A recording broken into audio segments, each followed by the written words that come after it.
birinchi qiynayotgan savolingizni aytsangiz, mana shu konsultatsiyadan man javob olsangiz xursand bo'lishingizni xohlayman. Qaysi savol qiynayapti sizni? Qiynayotgan savol hozirgi kunda o'sha tejamkorlik, ya'ni qishda issiq ushlab turish, yozda salqin ushlab turish. Tushundim. Bo'ldi aka. Endi bo'lmasam men effekt bo'yicha, demak birinchi ma'lumot effekt bo'yicha berishim kerak ekan. Yaxshi. Men so'raganim mansarda bo'ladimi, bo'lmaydimi deganim, ko'pchilik mana hozir plitani bo'lganini hisobiga siz stяжкali variant qilsangiz bo'ladi. Mabodo siz stяжкali izolyatsiya variant qilinadigan bo'lsangiz, yillar o'tgan sari mana farzandlaringiz yokida o'zingiz, avlodlaringiz inshaalloh mana shu mansarda qila olishga yana bitta sharoit bo'ladi. Bunaqadan o'ylanmaydi. Polidan. Keyinchalik uyqu Yashang. Chunki mana hozir men ko'ryapman, stropilla sistema ko'p qurilishlarda mana shunaqa holatda mansarda ham qilinadi. Demak, buni biz o'ylab ko'rsangiz bo'ladi, yechim qilib bitta variant qilib qoldirsak bo'ladi. Shunga nima deysiz? Shunaqa variant bo'yicha konsultatsiya beraymi yokida o'sha izolyatsiyani yengil bestяжка variantni biz agar mansarda qilinadigan bo'lsa, xuddi shu materialni tepaga olib chiqa olamiz. Unda boshqacha bo'ladi. Ya'ni siz ham botni izolyatsiya qilasiz. Keyinchalik agar mansarda qilaman desangiz, o'sha materiallarni tom izolyatsiyasida ham ishlatib olsangiz bo'ladi. Unda ikki karra yutasiz. stяжкasiz holatda. Da. Yoki endi stяжкali variant o'ziga yarasha o'sha sharoit talab qiladi. Unga bir ko'rib chiqamiz-da, nimalar kerak bo'lishini men sizga aytaman agar stяжкali variantni izolyatsiya qilinsa. Misol uchun Lombos deylik stяжкali variant, XPS ustidan stяжка variant, tushundingizmi? Ya'ni o'sha bosimni o'zida ko'tara oladigan va o'zini xususiyatini yo'qotmaydigan izolyatsiya materiallari bor. O'shalarni ko'rib chiqsak bo'ladi bu yerda. Izolyatsiya bilan devor, основание, ограждающий konstruksiyani orasida millimetr joy bo'lsa ham u zarar qiladi. Ya'ni nimaga zarar qiladi sizga? Material xususiyatini yo'qotmaydi, lekin siz tikayotgan pulingiz o'sha materialdan kutilgan effektni bermay qoladi. Ya'ni kichkina maleshi treshinalar yashang. Gips yopishtirib turish kerak. O'shanda o'zini vazifasini bajaradi. Chunki stяжкali variantda shunaqa. Endi misol uchun bu yerda lombozli variant ham qilsa bo'ladi. Uni qanligini hisoblab beraman sizga. Keyin XPS stяжкali variant qilsa bo'ladi. Keyin Mivata oilasi deylik, bazalta ham, stiklovata ham hammasi bitta oila, Mivata deymizda ularni. Narxlarida to'g'ri farq qiladi. U endi yumshoq variantli. Uni agar yumshoq variantli qilish uchun hozir mana agar taxtalaringiz bor bo'lsa, keyinchalik siz bu yerda VRF sistema yokida kichkina bitta trapinka qilsangiz bo'ladi, yumshoq izolyatsiya varianti. Chunki ustidan bosmaysizda, o'zingizda bitta trapinka bo'ladi. Uni ham biz devor urilgan joylarni o'zidan qilsak bo'ladi trapinkalarni yokida izolyatsiyani ustidan karkas qilib turib, uni to'ldirib, tushundingizmi? Как бы половой variant qilsak bo'ladi. Qanaqa xonalar bor? Hammasi жилой xonami yoki sanuzelmi? Uni o'zim uchun bilib olishim kerak. Xonani balandligi ham mana plita, hozir bu monolit emas, to'g'rimi? Plita, ana o'shani normasi bor. Ya'ni o'zidan mana issiqlik ko'tariladi-yu. O'sha qanchasini saqlab qoladi plita, qanchasini o'zidan o'tkazadi. Ana o'sha o'tkazayotgan hisobini kamaytirishimiz kerak. O'shanda izolyatsiya qilgan bo'lamiz, tushundingizmi?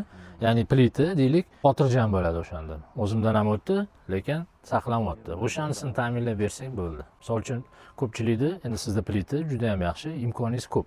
Demak, lomboz ham bo'ladi, stяжкали variant ham bo'ladi, Mivata ham bo'ladi. Qaysi birida ko'proq men sizga demak agar narx emas, o'sha effekt birinchi ustuvor bo'lsa, unda men qalinliklarini hisoblab, haqiqatan o'sha tushuntirib berishim kerak bo'ladi. Nimaga siz mendan so'raysiz, nimaga 2 qavat yechim beryapsiz deysiz, nimaga 3 qavat emas deysiz. Men o'shanda sizga aytaman, Muhiddin aka, 2 qavat ham bo'ladi, bu yerda bu oyog'i ortiqcha.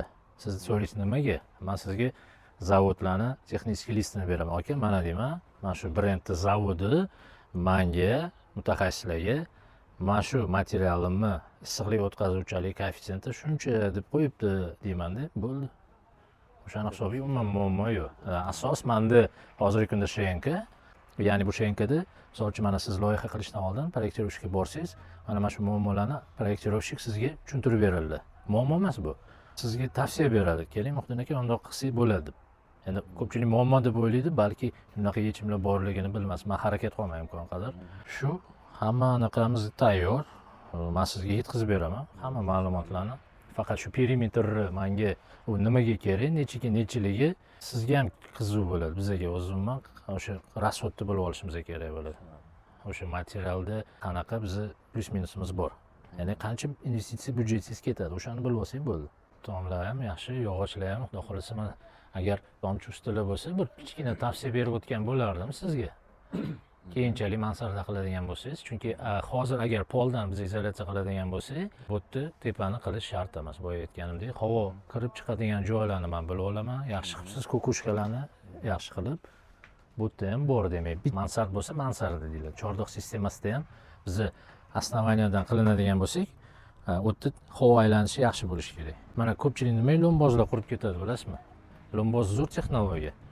Faqat unga ishlov berib turish kerak, mehr berib turish kerak. Har davrda agar o'sha havo aylanish sistemasi oldindan e'tiborga olinmagan bo'lsa, ya'ni tunukadan chiqayotgan issiqlik chiqib ketish kerak, erkin. Aylantirish kerak. Yashang. Mana bu izolyatsiya lomboz bo'lsa, o'zini vazifasini bajarish kerak. Tunukadan chiqayotgan issiqlikni qabul qilish kerak emas u. O'tkazib olish kerak emas. Qabul qilish kerak emas, o'ylanmasligi kerak, xotirjam yotish kerak.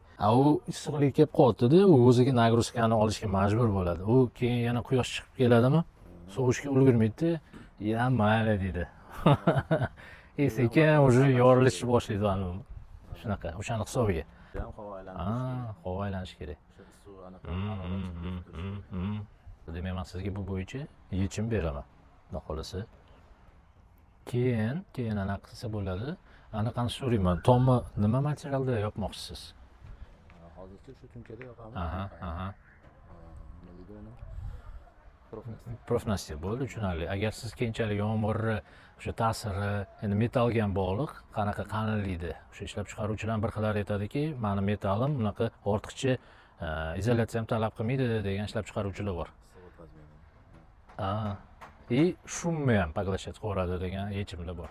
Agar o'shani ham ko'rib chiqishingiz kerak bo'ladi, lekin izolyatsiya qilinganda ham baribir siz yutasiz undan. Misol uchun bu sizga materialni именно shuma поглощенияsi plyusga komfortingizga ishlaydi. Agar keyinchalik mana o'shani ham hisobga olib ketsangiz bo'ladi. Mansarda qilaman degan ko'rsa, hozirdan aniq tavsiya bitta qarorga kelib olishingizga maslahat berardim. Ya'ni agar mansarda qilaman-u, lekin 5 yildan keyin, lekin 10 yildan keyin degan narsalar sizda bor bo'lsa, afsuslanmaysiz-da. Afsuslanmaysiz. Shu Hozircha bizda mansarda qilishni yetarli. Okey, barakasini bersin, ko'rinib turibdi. Mehnatingiz singan.